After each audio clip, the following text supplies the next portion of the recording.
तेथे नांदतो ज्ञान राजा सुपात्र, तया आठविता महापुण्य राशी। नमस्कार माझा श्री गुरु ज्ञानेश्वरासी। नमो सद्गुरु तुकया ज्ञानदीपा, नमो सद्गुरु सच्चिदानंद रूपा, नमो सद्गुरु भक्त कल्याण मूर्ती, नमो सद्गुरु भास्करा पूर्ण कीर्ती। गुरु ब्रह्मा गुरु विष्णु गुरुदेव महेश्वरा, गुरु साक्षात परब्रह्म तस्मै श्री गुरुवे नमः। तेषामहं समृद्धरता मृत्यु संसार सागरात, भवामी न चिरात पार्थ मय्या विशित चेतसा। प्रस्तुत प्राप्त प्रसंगी आजच्या या प्रवचनरूपी सेवेकरिता घेतलेला श्लोक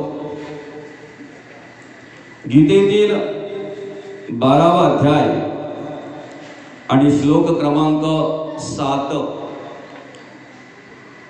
या 12व्या अध्यायामध्ये या 7व्या श्लोकामध्ये भगवान अर्जुनाला ओळख करून देत असताना, उपदेश करत असताना असं म्हणतात, तेषामहं समृद्धता मृत्यू संसार सागरात, भवामी न चिरात पार्थ मय्या विशित चेतसा। भगवंत म्हणतात, ज्या साधकाने, ज्या भक्ताने, ज्या दासाने मला चित्त अर्पण केलं ना, माझ्या चरणी चित्त अर्पण केलं की मग त्याला मी अल्प काळामध्ये या संसाराच्या रहाटगाड्यातून, या जन्म मृत्यूच्या रहाटगाड्यातून सोडवत असतो। म्हणजे या संसाराच्या रहाटगाड्यातून आपल्याला सुटायचं जर असेल, या जन्म मृत्यूच्या रहाटगाड्यातून जर आपल्याला सुटायचं असेल तर किती सोपं आहे बघा। फक्त काय करायचंय, आपलं चित्त देवाच्या चरणी अर्पण करायचंय, आपलं चित्त फक्त देवाला द्यायचं आहे की नाही। आणि एकदा काही चित्त अर्पण केलं ना की त्याची सर्व चिंता तो भगवंत वाहत असतो, है की नाही। देवाला चित्त द्या, तुमच्या चिंतेचं निवारण करेल देव। चिंता करण्यापेक्षा चित्त देऊन चिंतन करा, चिंता बाजूला होईल। ज्या निमित्ताने या ठिकाणी आपण हे प्रवचन आयोजित केलेलं आहे, या जावसई गावातील एक आदर्श व्यक्तिमत्व, खऱ्या अर्थाने माणसाने आपल्या जीवनामध्ये कशा प्रकारे कार्य करावं, कशा प्रकारे समाज सेवा करावी, आपल्या संसाराचं कशा प्रकारे रहाटगाडा हाकायचा आणि आपला संसार प्रपंच करता करता आपल्या मुलाबाळांवर चांगल्या प्रकारे कशा प्रकारे संस्कार करावे, याचं एक आदर्श युक्त उदाहरण म्हणजे तुम्हाला संसार कसा करायचा असेल तर आमच्या हरिश्चंद्र बाबांकडे बघा। तुम्हाला तुमच्या मुलांवर संस्कार कसे करायचे आहेत, आमच्या हरिश्चंद्र बाबांकडे बघा। आणि तुम्हाला तुमचं जीवन कशा प्रकारे जगायचंय, व्यतीत करायचंय, तुम्हाला कशा प्रकारे आपलं जीवन जगता जगता आपलं कार्य साध्य करता करता समाजसेवा करायची आहे, याचं उदाहरण जर तुम्हाला घ्यायचं असेल, याचं आदर्श जर तुम्हाला घ्यायचा असेल तर आमच्या हरिश्चंद्र बाबांकडे बघा, ज्यांच्या उत्तर कार्याच्या निमित्ताने आपण या ठिकाणी ही प्रवचन सेवा आयोजित केलेली आहे। या जावसई गावातील या बुटेरे परिवाराचे पिताश्री स्वर्गीय हरिश्चंद्र जानू बुटेरे बाबांना 19 ऑक्टोबर रोजी देवाज्ञा झाली, त्यांचं अल्पशा आजाराने निधन झालं आणि त्यांच्या उत्तर कार्यांच्या निमित्ताने आज आपण या ठिकाणी ही प्रवचन सेवा आयोजित केलेली आहे। आम्ही देवाला प्रसन्न करून घेण्यासाठी, आमच्यावर देवाची कृपा व्हावी म्हणून आम्ही आतापर्यंत काय प्रयत्न करत होतो, काय अट्टहास करत होतो। आम्हाला माहिती नव्हतं की देवाला काय दिल्यानंतर देव प्रसन्न होतो, आम्हाला ज्ञान नव्हतं की देवाकडे काय प्रार्थना केली, देवाला काय वाहिलं, काय दिलं म्हणजे देवाची कृपा आमच्यावर होते। पण या ठिकाणी आतापर्यंत आम्ही अनेक प्रयत्न केले, अनेक प्रकारे काय पूजा करत असताना, भक्ती करत असताना देवाला काय देण्याचा प्रयत्न केला। हे सगळं करत असताना आमच्या मनामध्ये एक अभिमान असायचा, आमच्या मनामध्ये एक वेगळ्या प्रकारचा विचार असायचा की मी एवढं देवाचं करतो, मी एवढं देवाला देतो, मी देवाचं करण्यामध्ये कधी काही कमी पडत नाही, मी देवाला देण्यामध्ये कधी काही कमी पडत नाही, आहे की नाही। पण कधीच आम्ही असा विचार केला नाही की जे आम्ही देवाला देतोय त्याची उत्पत्ती कोणी केलेली आहे बरं? जे आम्ही देवाला अर्पण करतोय, जे आम्ही देवाला देतोय ते कोणी आणलेलं आहे या जगामध्ये? त्याची उत्पत्ती या जगामध्ये कोणी केलेली, या सृष्टीमध्ये त्याची उत्पत्ती कोणी केलेली आहे? कधी असा विचारच केला नाही. आंब्याला आंबेच येण्याचं काम कोण करत आहे? चिकूला चिकूच येत आहे, पेरूला पेरूच येते, सफरचंदाच्या झाडाला सफरचंदच येतोय. आणि ती फळं आल्यानंतर व्यवस्थितरित्या पिकल्यानंतर व्यवस्थितरित्या आमच्यापर्यंत पोहोचल्यानंतर मग ते आम्ही देण्याचं काम करतोय देवाला. 5 फळं देवाला देण्याचं काम करतोय. पण ती 5 फळं देवाला अर्पण करताना कधीतरी आम्ही हा विचार केलाय का या फळांची उत्पत्ती अगदी एवढ्याशा बीजापासून एवढं मोठं झाड, त्याला ती फळं ती व्यवस्थितरित्या सांभाळली, आमच्यापर्यंत पोहोचवली, हे सगळं काम केलंय कोणी? ही सगळी जी लीला आहे ती लीला आहे कोणाची? बरं, त्याचंच घ्यायचं, त्यालाच द्यायचं आणि वरून त्यालाच मागायचं. किती रजगुणी माणूस आहे ना. घेतोय कोणी? आपण त्याचंच घेतोय. देतोय कोणाला? त्यालाच देतोय. आणि उलट आम्ही त्याला दिल्यानंतर आपण गप्प बसतोय का त्या वेळेला? असा एक तरी कोणी आहे का निस्वार्थपणे देवाची पूजा करतोय, देवाकडे काहीही मागत नाही, त्याला कसली गरजच नाहीये, कसली अपेक्षाच नाहीये?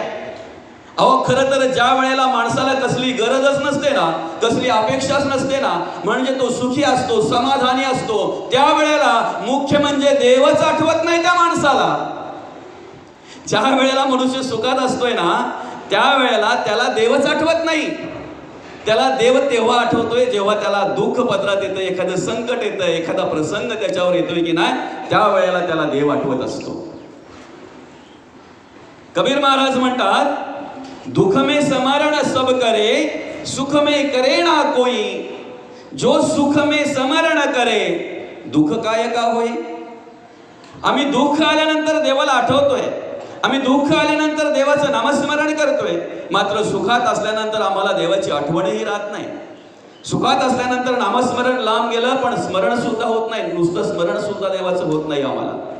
कबीर महाराज म्हणतात, अरे सुखात असताना जर आम्ही देवाचं नामस्मरण केलं, सुखात असताना जर आम्ही देवाला आठवलं, तर दुःख येणारच नाही. आणि सांगू का, कधी येऊन जाईल हे आपल्याला कळणारच नाही, कारण त्यावेळेला आपण देवाच्या नामस्मरणामध्ये रममाणच झालेलो असतो. दुःख हे प्रत्येकाला आहे. 3 प्रकारचं ताप आहे, आध्यात्मिक, आधिभौतिक, आधिदैविक, 3 प्रकारचं ताप आहे. या 3 प्रकारच्या तापापैकी एक ताप प्रत्येकाला असतोच असतो. देवादिकांना सुद्धा सोडलं नाही, त्यांना संतांना सोडलं नाही, तापाने संतांना सुद्धा सोडलं नाही. आपल्याला सोडील का? संतांकडेही दुःख आलं, पण कधी आलं कधी गेलं कळलं नाही, कारण त्या वेळेला ते पांडुरंग परमात्म्याच्या स्मरणामध्ये, नामस्मरणामध्ये रममाण होते. आमच्याकडे दुःख आल्यानंतर आम्हाला देवाची आठवण होते, सुखामध्ये देवाची आठवण होत नाही.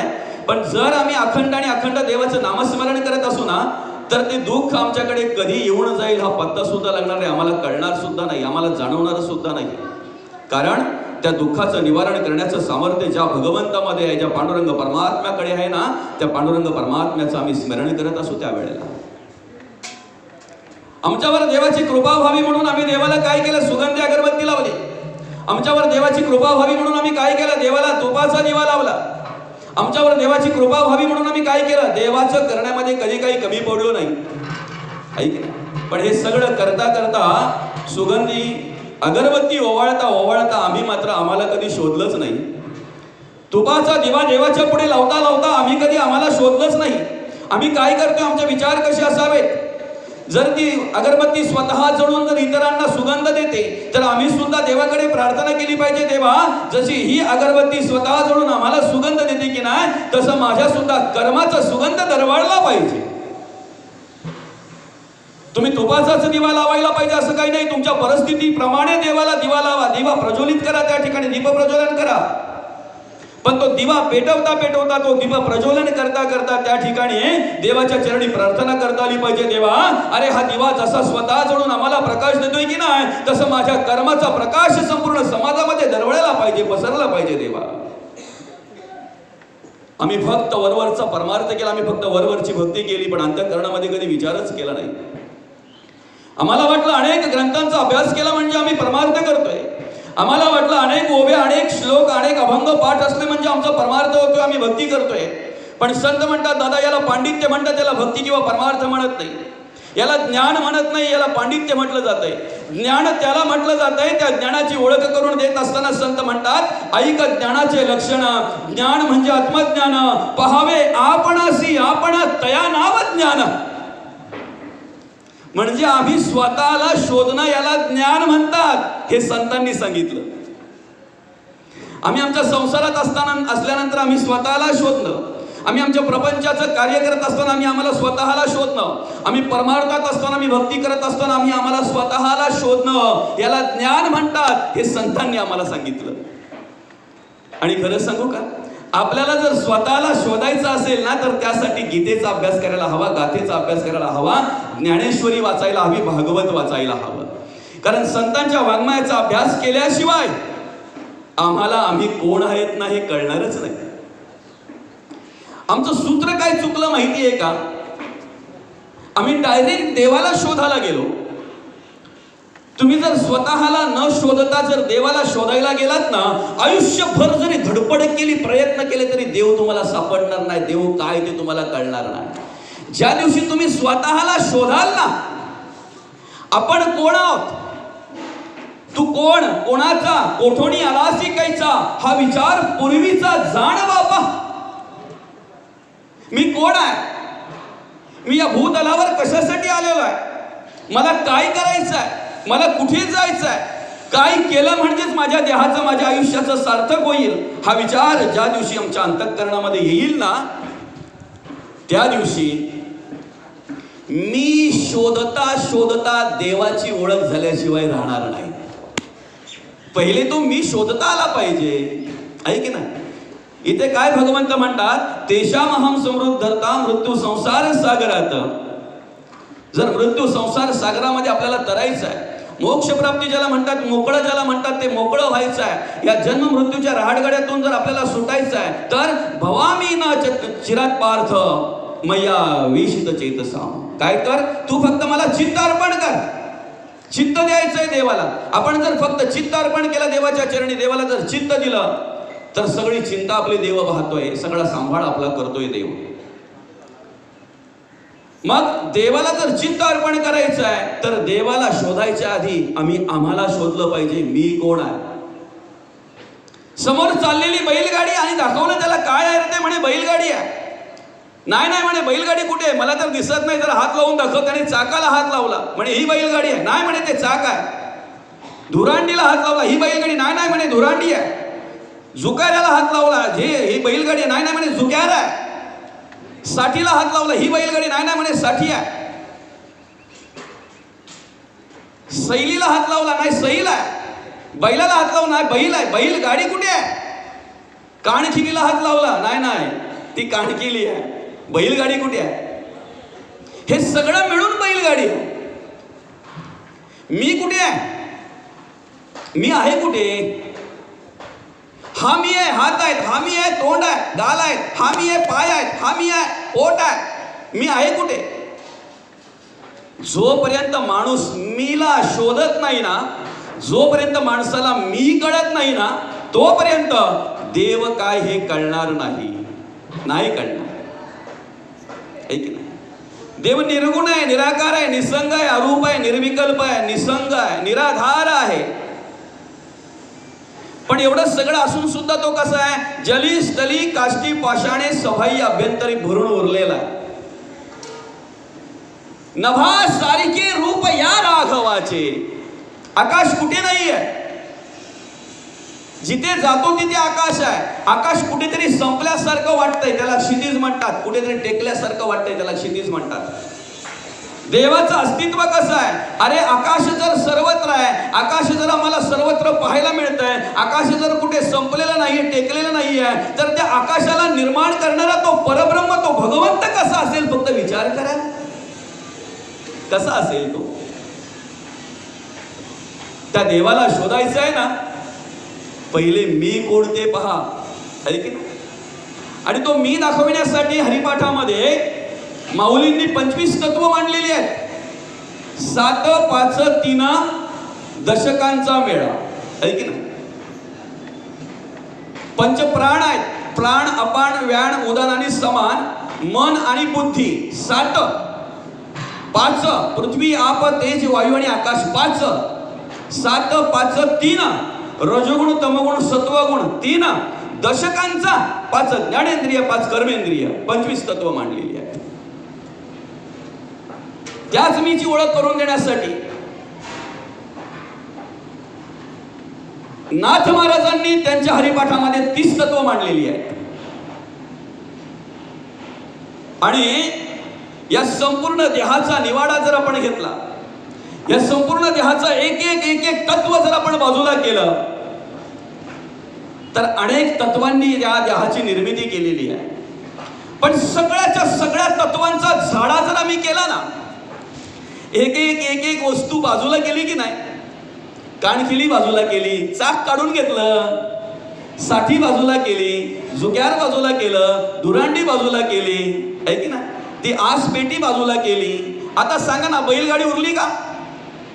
सगळी एक एक वस्तू जर बाजूला केली, एक एक त्याचं जे काय आहे पार्ट तो जर बाजूला केला, तर बैलगाडी उडली का? तिथे आहे का काय दिसते? तसं माणसाचं एक एक तत्व जर बाजूला केलं ना, तर मी हे तत्व उरतच नाही, नाहीच. इथे 4 देह आहेत. आपण काय म्हणतो देह, मनुष्य देह, पण या मनुष्य देहामध्ये तत्वाप्रमाणे कार्य करणारे 4 देह आहेत, स्थूल सूक्ष्म कारण आणि महाकारण. आपल्या देहाची स्थिती जी आहे की नाही, ती 4 प्रकारे विभागली जाते. तत्वांचा अभ्यास करताना त्या ठिकाणी 4 स्थित्या आहेत, जागृती, स्वप्न, सुषुप्ती आणि तुर्या. या ठिकाणी अभिमान कार्य करत असताना तत्वांचा विचार केला तर 4 तत्वांनी अभिमान कार्य करतो, विश्व, तेजस, प्राज्ञा आणि प्रत्येगात्मा. या ठिकाणी स्थानांचा विचार केला तर मुख्य 4 स्थान तत्वांचे इथे मांडलेले आहेत, नेत्रस्थान, कंठस्थान, हृदयस्थान आणि मूर्धनी. इथे शक्तीचा विचार केला तर 4 प्रकारच्या शक्ती तत्वांच्या द्वारे मांडलेल्या आहेत, क्रियाशक्ती, ज्ञानशक्ती, इच्छाशक्ती आणि द्रव्यशक्ती. अशा प्रकारे 4 शक्त्या मांडलेल्या आहेत. इथे जर आपण मात्रांचा विचार केला तर अर्धमात्रा, 4 प्रकारच्या मात्रा मांडलेल्या आहेत, आकार, उकार, मकार आणि अर्धमात्रा. 4 प्रकारच्या मात्रा या ठिकाणी मांडलेल्या आहेत. आणि या ठिकाणी आम्ही गुणांचा जर विचार केला तर तत्वांच्या दृष्टीने या ठिकाणी 4 गुण मांडलेले आहेत, रजोगुण, तमोगुण, सत्वगुण आणि शुद्ध सत्वगुण. म्हणजे देह 4, स्थित्या 4, अभिमान 4, शक्ती 4, भोग 4, स्थूल भोग, प्रविक्त भोग, आनंद भोग आणि आनंदावभास भोग. स्थान 4, मात्रा 4 आणि गुण 4. 8 चोक 32 तत्व ही झाली आपली. इथे पंचभूतात्मक देह कार्य करतोय, पृथ्वी, आप, तेज, वायू आणि आकाश. पण या पंचभूतात्मक देहामध्ये कार्य करत असताना एक अंतःकरण पंचक कार्य करत आहे. आपल्याला देवाला काय अर्पण करायचं आहे? इथे काय सांगितलंय देवाने? काय अर्पण करायचे देवाला आपल्याला? 5 फळं, अगरबत्ती, धूप, दीप, नैवेद्य. काय अर्पण करायचे देवाला? आपल्याकडून अपेक्षा काय आहे? कसली आहे? चित्ताची. देव काय म्हणतात? तुझं चित्त मला दे. जे अंतःकरण पंचक आहे ना, त्या अंतःकरण पंचकामध्ये चित्त आहे.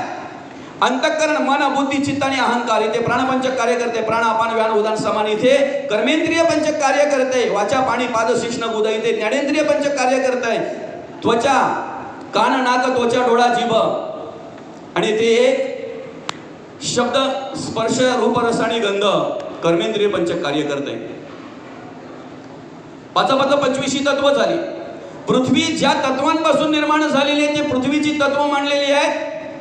अस्थि, मांस, त्वचा, नाडी आणि रोम ही पृथ्वी जी निर्माण झालेली आहे ना, ती हाडापासून, मांसापासून, त्वचेपासून, नाडीपासून आणि रोमांपासून. म्हणजे पृथ्वीची तत्व जी मांडलेली आहे ती अस्थि, मांस, त्वचा, नाडी आणि रोम ही पृथ्वी जी आपापासून निर्माण झालेली आहे. ती आपाची 5 तत्व आहेत, शुक्लित, श्रोणित, लाळ, मूत्र आणि श्वेद. हे आप ज्या तेजापासून निर्माण झालेले आहे, ते तेजाची 5 तत्व मांडलेले आहेत, क्षुधा, आलस्य, निद्रा आणि मैथुन. क्षुधा, तृषा, आलस्य, निद्रा आणि मैथुन ही 5 तत्व आहेत तेजाची. ते तेज ज्या वायूपासून निर्माण झालेलं आहे, त्या वायूची 5 तत्व आहेत, चलन, वलन, प्रसारण, निरोधन आणि आकुंचन. तो वायू ज्या आकाशापासून निर्माण झालेला आहे, त्या आकाशाची 5 तत्व आहेत, काम, क्रोध, शोक, मोह आणि भय. सांगा ना, याच्यामध्ये मी हे तत्व आहे का? मी हे तत्व आहे? नाही, मी हे तत्व नाही, नाही तत्व. काही वेळेला कसं असतंय माहिती आहे का? आम्हाला सगळा पसारा दिसतोय. ट्रेनचे 52 डबे आम्हाला दिसतात, आणि ते पाहत असताना आम्ही सगळ्यांची स्तुती करतो, पण चालकाकडे काही वेळेला आमचं लक्षच जात नाही. आम्हाला सगळा पसारा दिसतोय, जेवढा सगळा व्याप आम्ही तयार केलेला आहे ते सगळं दिसतंय, पण ज्याच्यामुळे आम्ही सगळं काही कार्य करतोय ना तो कधीच आम्हाला कुठेच दिसत नाही, कधीच नाही आणि कुठेच दिसत नाही. आम्हाला जर एखादा आजार झाला तर आमचा एक्सरे केला जातो, कुठे तुटपुट झालेली काय झालेलं आहे ते पाहण्यासाठी, पण एक्सरे मध्ये आमचं सगळं काय दिसतंय. सोनोग्राफी मध्ये, सिटी स्कॅन मध्ये, MRI मध्ये, अजून काय असेल ते सगळ्या शरीरातला पार्ट ना पार्ट दिसतात, पण हे सगळ्या पार्टला चालवणारा जो देव आहे, जो आत्मा आहे, तो कुठल्या मशीन मध्ये दिसलाय? कुठल्या मशीन मध्ये दिसलाय?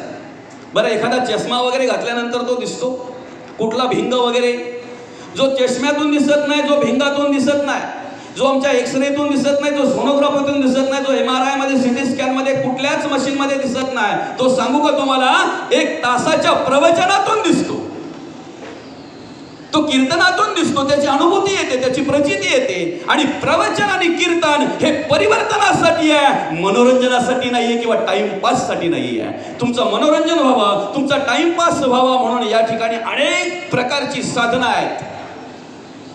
प्रवचनाकडे जर त्याच दृष्टीने तुम्ही पाहत असाल, कीर्तनाकडे जर त्याच प्रकारची जर तुमची अपेक्षा तुम्ही करत असाल, तर तो भ्रम आहे तुमचा, ते चुकीची आहे तुमचं. म्हणून परिवर्तनासाठी प्रवचन आहे, परिवर्तनासाठी कीर्तन आहे. देवाचं भजन कशासाठी आम्ही करतोय? देवाचे गुणगान आम्ही कशासाठी करतोय? भक्ती घडावी, परमार्थ घडावा म्हणून आम्ही देवाचे गुणगान गात असतोय. आणि म्हणून या सगळ्या तत्वांना चालवणारा जो देव आहे, ह्या सगळ्या तत्वांना सांभाळणारा जो देव आहे, आमच्या घरामध्ये सगळ्या प्रकारच्या सुखसोयी आहेत. आम्हाला वाटणं करता यावं म्हणून मिक्सर आहे, आमची कपडे धुता यावं म्हणून वॉशिंग मशीन आहे, आम्हाला थंड पाणी पिता यावं, आमचा भाजीपाला कालांतरांपर्यंत टिकावा म्हणून फ्रीज आहे आमच्या घरामध्ये, आम्हाला अधिक गरम झालं तर आमच्या घरामध्ये AC आहे, आम्हाला थंड वाटावं म्हणून सगळ्या सुखसोयी आहेत. पण लाईटच नसेल तर, लाईटच नसेल तर फक्त त्यांच्याकडे पाहावं आहे की नाही, AC कडे पाहावं, एखादा पुट्टा घ्यावा आणि आम्हालाच हवा घालावी. आपल्याकडे सगळं आहे, डोळा आहे, कान आहे, नाक आहे, त्वचा आहे, जीभ आहे, सगळा देह बरोबर आहे, सगळं काही. पण अंतरात्म्याचं सामर्थ्य नसेल तर, अंतरात्म्याचं सामर्थ्य नसेल, अंतरात्मा जर नसेल तर सगळं व्यर्थ आहे दादा.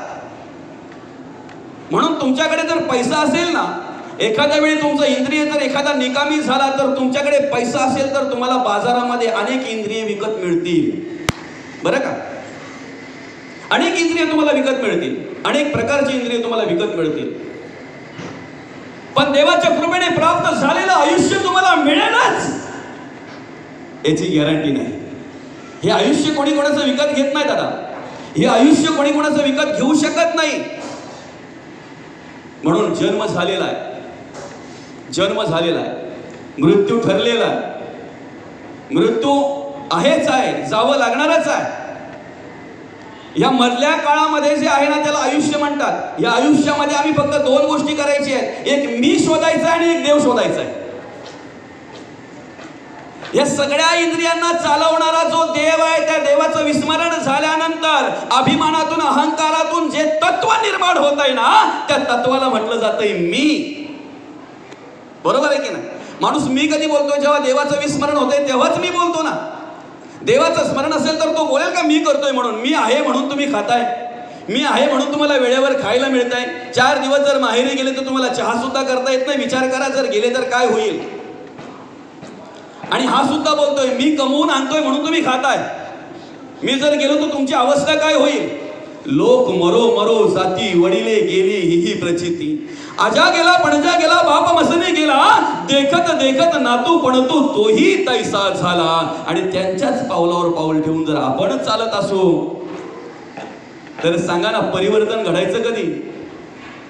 परिवर्तन कधी घडायचं? म्हणून जन्म झालेला आहे, मृत्यू ठरलेला आहे. दोघांमध्ये फरक एवढाच आहे, आम्ही जन्माला येण्याच्या 9 दिवस 9 महिने 9 दिवस आधी आमच्या घरातल्यांना कळलेलं आहे.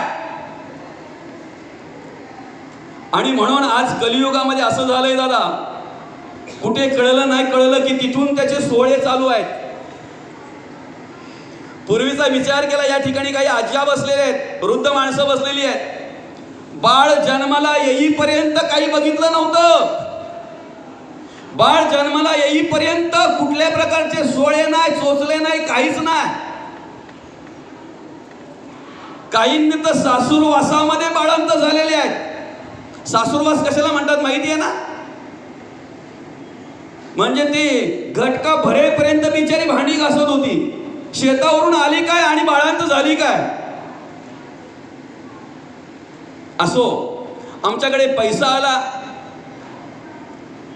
आज आम्हाला समाजामध्ये राहावं लागतंय, समाजाच्या नियमांप्रमाणे चालावं लागतंय, म्हणून आम्ही सगळ्या गोष्टी करतोय.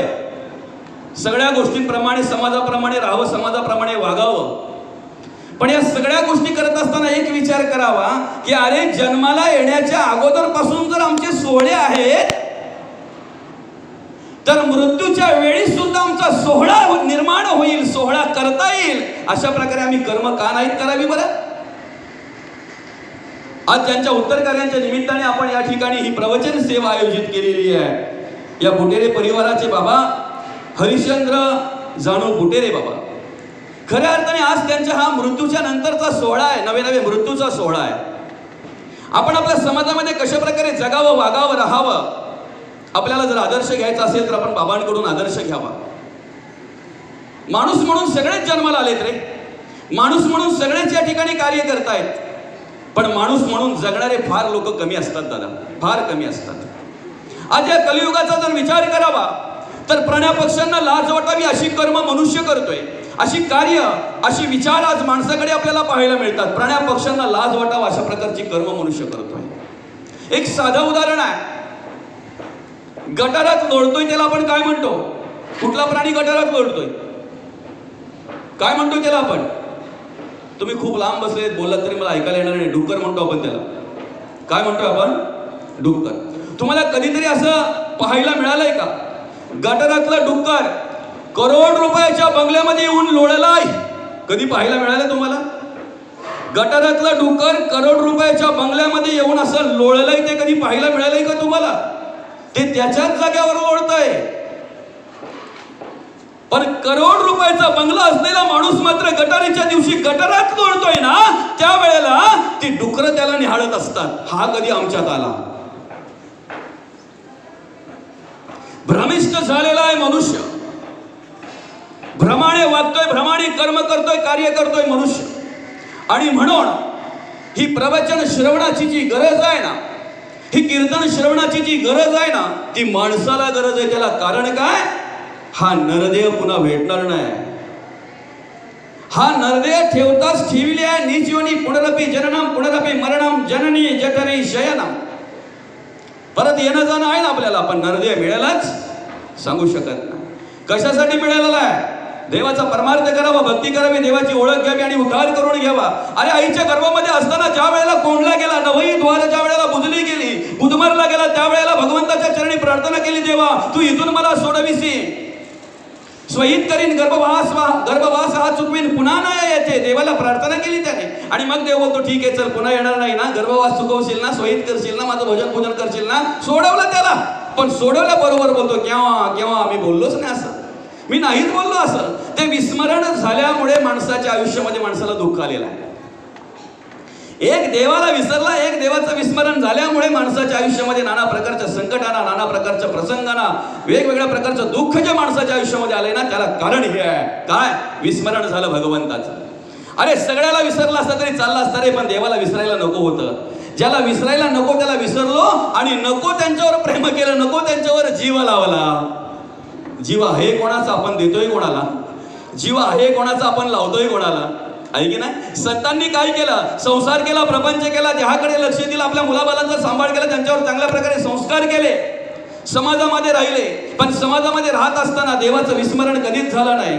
प्रत्येक ठिकाणी करता आलं तर फक्त देवाचंच कार्य केलं, देवाचंच, देशाचंच आणि धर्माचंच कार्य केलं, जेणेकरून समाजामध्ये जनजागृती कशा प्रकारे होईल हाच विचार संतांनी केला. जेणेकरून समाजामध्ये चांगल्या प्रकारे कार्य कशा प्रकारे करता येईल हाच विचार संतांनी केला. म्हणून म्हटलं जातंय जगाच्या कल्याणा संताच्या विभूती. जगाच्या कल्याणासाठी संतांना यावं लागलं, जगाच्या कल्याणासाठी संतांनी कार्य केलेलं आहे. आमचा जन्म झालेला आहे, मृत्यूच्या किती वेळा आधी आपल्याला कळतंय, किती महिने आधी कळतंय की मला जायचं आहे. मृत्यूच्या किती महिने आधी कळतंय नाही, किती दिवस आधी कळतंय आम्हाला जायचंय म्हणून नाही, किती तास किती मिनिटं, पण जायचं एवढा तरी विश्वास आहे ना, जायचं आहे एवढं तरी माहिती आहे ना. ज्याने हे स्मरणात ठेवलं ना मला जायचं आहे, एक दिवस जायचं आहे, ऐक ना, ज्याने स्मरणात ठेवलं ना तो फक्त उद्धार होण्याचंच कार्य करत असतो, सुटण्याचाच मार्ग शोधत असतो. जायचं आहे हे स्मरणात ठेवा. जन्म झालेला आहे, मृत्यू ठरलेला आहे, मधला काळ आहे आयुष्य. जन्म आमच्या हातात नाहीये, मृत्यू आमच्या हातात नाहीये, पण मधलं काळ आयुष्य ज्याला म्हणतात ते आमच्या हातात आहे. ते कसं जगावं, कसं करावं, कसं राहावं, कसं वागावं. अरे जगद्गुरु तुकोबांनी कार्य केलं, 48-49 वर्ष जगद्गुरु तुकोबांनी कार्य केलं. पण या ठिकाणी कार्य करत असताना जरी देहाने सदैव वैकुंठाला गेले असतील ना, तरी गाथेच्या रूपाने, त्यांच्या विचाराच्या रूपाने आणि त्यांच्या परमार्थाच्या भक्तीच्या रूपाने आजही ते आमच्या हृदयात आहेत. आणि जे आमच्या हृदयात आहेत ते आमच्या विचाराच्या रूपाने घरात सुद्धा आहेत. संतांनी काय केलं, आधी आत्मप्रचिती घेतली, आत्मानुभव घेतला, ब्रह्मसुख घेतलं, ब्रह्मज्ञानाची प्राप्ती करून घेतली. 16व्या वर्षापर्यंत हे कार्य माऊलींनी केलं आणि मग 16व्या वर्षी ज्ञानेश्वरी लिहिली. माऊली जर 16व्या वर्षी ज्ञानेश्वरी लिहू शकतात, माऊली जर 16व्या वर्षी ज्ञानेश्वरी लिहितात, तर कमीत कमी आम्हाला 16व्या वर्षापासून वाचण्याची तरी सद्बुद्धी व्हावी ना. 60 वर्षापर्यंत जर ज्ञानेश्वरी वाचण्याची सद्बुद्धी जर होत नसेल तर सांगा ना, आम्ही माणूस म्हणण्याच्या पात्रतेचे आहोत का. 48-49 वर्षामध्ये जर जगद्गुरु तुकोबा सदैव वैकुंठाला जाऊ शकतात, तर आम्ही कमीत कमी सहदेव परमार्थ तरी करू शकतो ना.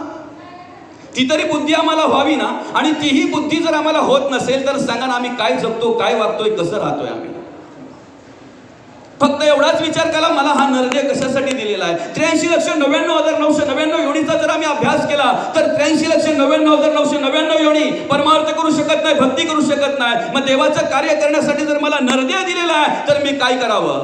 मी संसार करत असताना सुद्धा परमार्थाचा विचार करावा, मी संसार करत असताना सुद्धा भक्तीचा विचार करावा. आणि हेच कार्य संत शिरोमणी नामदेव महाराजांनी केलं, हेच कार्य शांती ब्रह्मनाथ महाराजांनी केलं, आणि हेच कार्य जगद्गुरु तुकोबांनी केलं, संत शिरोमणी गोरोबा काकांनी हेच कार्य केलं. म्हणून आज तुम्ही आम्ही त्यांचे गुणगान गातो. संसार केला नाही काय, केला ना. माऊली म्हणतात, अवघाची संसार सुखाचा करीना, आनंद भरीना तिन्ही लोक. संसार केला ना, पण त्यांनी संसार करता करता परमार्थ केला. संसार करता करता नवे नवे संसारात त्यांनी भक्ती शोधली, परमार्थ शोधला, देव शोधला. जेणेकरून आत्मबोध कसा होईल, आत्मसाक्षात्कार कसा होईल याचाच विचार केला त्यांनी. आम्ही काय करतोय, आम्ही परमार्थ करत असताना संसार शोधतोय. आम्ही जावसई पासून तर पंढरपुरापर्यंत जातोय देवाच्या दर्शनाला, आणि तिथे गेल्यानंतर जर पोलीपाट लाटणी जर घरी घेऊन येत असू तर सांगा ना, आम्ही काय शोधतोय. आम्ही जावसई पासून जातोय आळंदीला, आणि तिथे गेल्यानंतर जर आमच्या पोरांना साखरी बोरांची पोती जर तिथून घेऊन येत असू आम्ही, जे आमच्या अंबरनाथमध्ये सहज मिळतात. आम्ही परमार्थात सुद्धा संसार करतो. संतांनी संसारात परमार्थ केला. हा फरक आहे त्यांच्यात आणि आमच्यात. मग आम्ही काय करावं, आमच्याकडे जे आहे त्याचा त्याग करावा, आणि जे संतांकडे आहे ते आत्मसात करावं. आमच्याकडे त्याचा त्याग करावा. आपल्याकडे काय आहे, द्वेष, मत्सर, तिरस्कार, अभिमान, अहंकार, ताठा, गर्व, काम, क्रोध, लोभ, मद, मत्सर, दंभ, संशय, चिंता, असूया, अद्वया, कल्पना, भावना, इष्टा, वासना, आशा, ममता, तृष्णा सगळे भरलेत. हे आमच्या गच्च असे सगळे अंतःकरणामध्ये भरलेले आहेत. आणि हे फक्त काय विचार करतात, फक्त शोषण करायचं काम करतात. हे शोषण करायचं काम. मगर मिठी सुटे ना, तिरस्कार लागता तुटे ना, मदमत्सर होते ना, भुली पडली, वासना धामीत पडली, गळा घालून वेंटाळे, वमी गरळा, जीवाला आली वेळोवेळा भयानक. हे भयानक आहेत सगळे. एक वेळ एखाद्या नदीच्या भोवऱ्यामध्ये जर माणूस सापडला तर कदाचित तो वाचू शकतो, पण ह्या रहाड गाड्याच्या भोवऱ्यामध्ये जर मनुष्य सापडला ना, माऊली म्हणतात, उपजेते नासे आणि नासेते पुनरपी निसे, हे घटिका यंत्र तैसे परिभ्रमे का. हे राड गाडा आहे, भरते रिते होते रिते परत भरते, भरते रिते होते परत भरते. शास्त्र म्हणताय यद दष्टम तद मस्तम. तिथेच कुठेतरी मांडलेले पुनरपि जननम पुनरपि मरणम पुनरपि जननी जठरी शयनम, हे थांबवायचं आहे आणि ते थांबलं जात आहे. संत काय म्हणतात, भगवंत काय म्हणतात, थांबेल ना, थांबेल, फक्त तू काय कर माहितीये का, मला चित्त अर्पण कर तुझं. अंतःकरण पंचकाचा हा चित्त हे चौथा भाग आहे. अंतःकरण मन बुद्धी आणि मग चित्त आहे. आम्ही काय करायचं आहे, पहिले अंतःकरणाचा विचार करायचा, माझ्या अंतःकरणामध्ये काय आहे. माऊली, आज एक एक मशीन अशा प्रकारे विज्ञानाने तयार केलेले आहेत की त्या मशीनमध्ये जर माणसाला टाकलं तर कुठे काय आहे ना ती मशीन लगेच सांगते काय प्रॉब्लेम आहे. बरोबर आहे की नाही. वरून किती जरी गाठी झाल्यात तुमच्या तरी त्या मशीनमध्ये कळतील दादा. तुमच्या देहाला किती जरी गाठी झाल्यात, कसल्याही जरी झालात तरी पण त्या मशीनमध्ये कळतील. पण कितीही भारी आणि कितीही चांगली विज्ञानाने मशीन अजून पुढे तयार केली ना तरी माणसाच्या आतल्या गाठी दिसणार नाहीत. दिसतील का हो. असा जर एखादा तयार केला चष्मा का माणसाच्या आतल्या गाठी दिसतील, तर माणूस हा दिसण्याचा चष्मा घालण्यापेक्षा आतल्या गाठी दिसतील तो चष्मा जास्त वापरेल.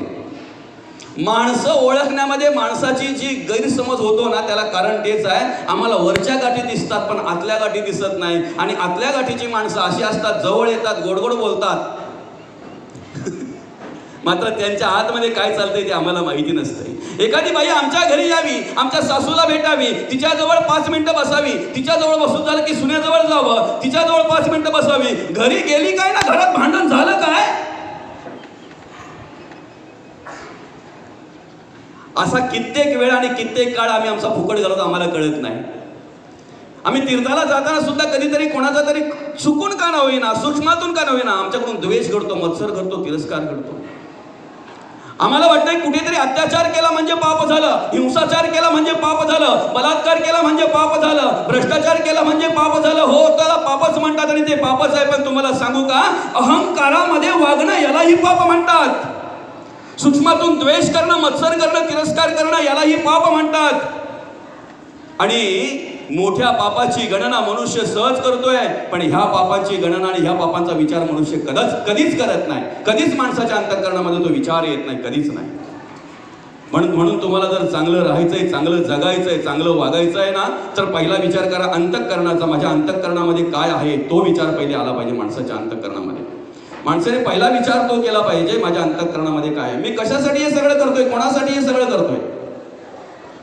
माझी पोरं, माझी बालं, माझं घर, माझा संसार, माझा सगळं हे सगळं जे गोळा करतोय मनुष्य कशासाठी, कोणासाठी करतोय. आशेमध्ये मनुष्य जगत असतोय, आज ना उद्या मला सुख मिळेल, आज ना उद्या मला समाधान मिळेल, आहे की नाही.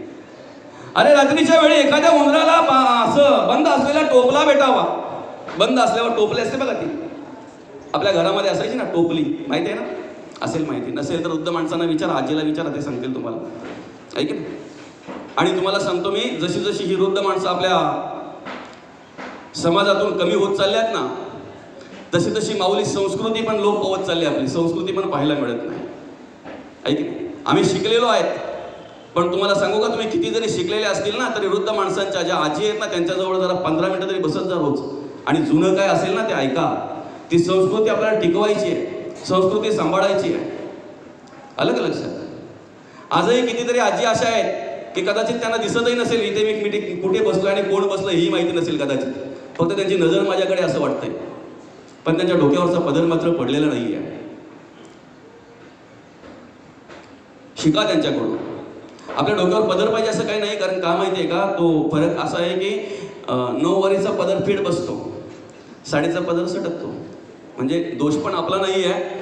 पण तुम्हाला सांगू का, संस्कृती जर टिकवायची असेल, संस्कृतीचा जर अभ्यास करायचा असेल तर पदराचा विषय काय एवढा मोठा नाही आहे. पदराचा विषय एवढा मोठा नाही आहे. पण आज बाजारामध्ये पाहता पाहता कित्येक ठिकाणी आम्हाला असं पाहायला मिळत आहे की माझा नवरा जिवंत आहे हे सुद्धा बाईला सांगायला लाज वाटते. माझा नवरा जिवंत आहे हे सुद्धा बाईला सांगायला लाज वाटते, म्हणून ती लाल टिळा लावत नाही, तिच्या साडीवर मॅचिंग टिळा लावते. म्हणून ती हातामध्ये हिरव्या बांगड्या घालत नाही, तिच्या साडीवर मॅचिंग बांगड्या घालते. आणि म्हणून तिच्या गळ्यामध्ये काही वेळेला काळ्या मण्यांची पोद दिसत नाही, सोन्याचा पट्टा दिसतो. अरे तुमच्या गळ्यामध्ये 20 तोळ्याची जरी सोन्याचा पट्टा असला ना, तुमच्या गळ्यात 20 तोळ्याचा जरी सोन्याचा पट्टा असेल आणि त्याच्यामध्ये जर 5 मणी जर काळ्या नसतील ना, तर त्या सोन्याच्या पट्ट्याला किंमत 0 आहे. तुमच्या हातामध्ये सोन्याच्या बांगड्या अनेक असतील, सुशोभित अशा तुम्हाला शोभतील अशा बांगड्या अनेक असतील, पण त्याच्यामध्ये एकही जर हिरवी बांगडी नसेल ना, तुमचं जीवन व्यर्थ आहे, व्यर्थ आहे. आणि ही संस्कृती आम्हाला टिकवायची आहे, हे संस्कार आम्हाला टिकवायचे आहेत. जसे आम्ही राहू असे वागू, जसे वागू तशी आमची पोरं बालं वागणार आहेत. कधीतरी विचार करा की ज्या पद्धतीने आम्ही आमच्या मुलांसाठी पैसा, अडका, संपत्ती, प्रॉपर्टी गोळा करतोय, त्यांची व्यवस्था व्हावी, त्यांना व्यवस्थितरित्या जगता वागता यावं म्हणून त्यांची व्यवस्था आम्ही करतोय. पण हे सगळं करत असताना कधीतरी हा पण विचार करा की माझ्या धर्माचे संस्कार आणि संस्कृती कशी टिकून राहील, यासाठी माझ्या मुलांवर ते संस्कार करण्याची जबाबदारी माझ्यावर आहे. प्रत्येक बापाला वाटतंय की माझा व्यवसाय माझ्या मुलाने सांभाळावा. प्रत्येक बापाला वाटतं की माझी शेतीवाडी माझ्या मुलाने सांभाळावी. प्रत्येक बापाला वाटतं की माझ्या मुलाने मोठं व्हावं, खूप मोठं व्हावं. निश्चित वाटावा प्रत्येक बापाला. पण हे वाटता कधीतरी त्या बापाकडे हाही विचारायला पाहिजे की जो परमार्थ मी करतोय ना, जी भक्ती मी करतोय ना, ज्या ग्रंथाचं वाचन आज घरामध्ये न चुकता रोज सकाळ संध्याकाळ मी माझ्या घरात करतोय की नाही, अशाच प्रकारचं कार्य माझ्या मुलाने सुद्धा करावा. आणि त्या प्रकारचे संस्कार आपण आपल्या मुलांवर करायला हवेत आपण. कारण पैसा पुढे पाहायला मिळेल रे, अनुभवायला मिळेल. धर्माचे संस्कार आणि संस्कृती अनुभवायला मिळणार नाही. आणि ज्यांच्यावर धर्माची संस्कृती आणि संस्कार आहेत ना, तेच आज प्रवचन श्रवण करतात. माझ्या सकट सगळे, मीही श्रवणच करतोय, पांडुरंग परमात्मा आपल्याला देतोय, देव देतोय, आहे की नाही, आपण श्रवण करावं. म्हणून पूर्वीचा जर विचार केला किंवा आमच्या आईचा जर विचार केला तर कदाचित आमची आई अशिक्षित असेल, आम्हाला माहिती आहे, शाळेत गेली की नाही गेली तेही आम्हाला माहित नाही आहे, पण आमच्यावर संस्कार करण्यामध्ये कधी कमी पडली नाही आणि त्यांनी चांगल्या प्रकारे संस्कार केले म्हणून आज आम्ही श्रवण करतोय, म्हणून आज आम्ही परमार्थ करतोय, भक्ती करतोय, देवाचं नामस्मरण करतोय. तुमच्या आयुष्यात तुम्ही सगळं काही कराल, पण हे करण्यासाठी पुण्यही लागते, शिल्लक लागते, त्यासाठी संचित लागते. अरे तुमचा मुलगा वाया जावा म्हणून तुम्हाला सत्यनारायण घालायची गरज लागत नाही.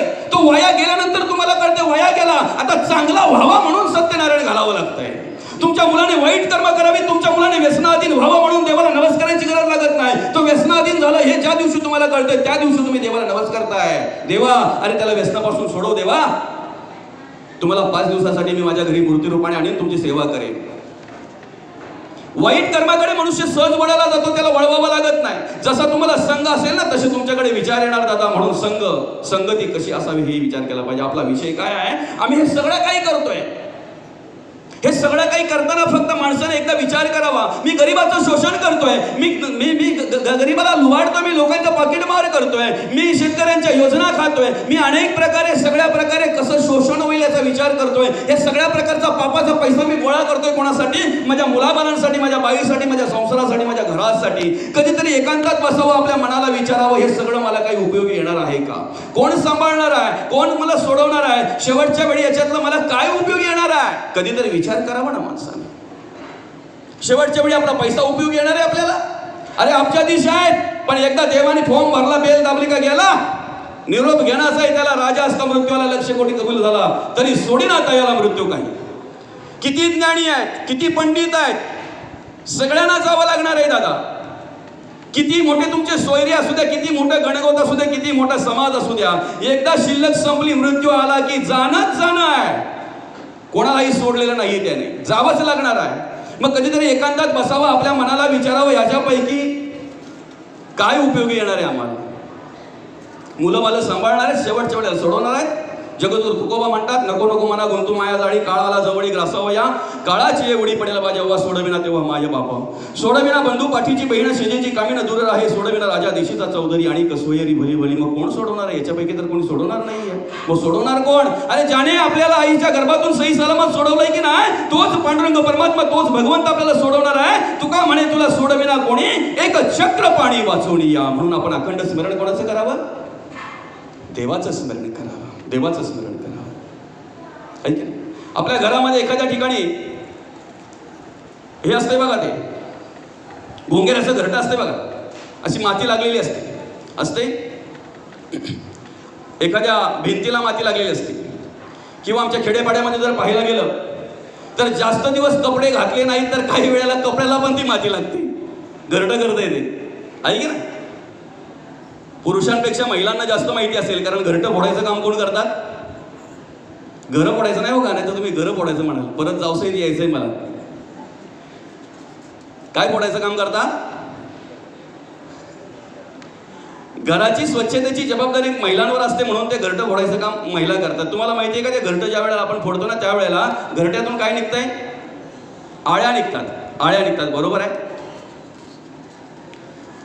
त्या आळ्या ज्या असतात की नाही, त्या तिथे तयार झालेल्या नसतात, त्या भुंग्यांनी आणून ठेवलेल्या असतात बाहेरून.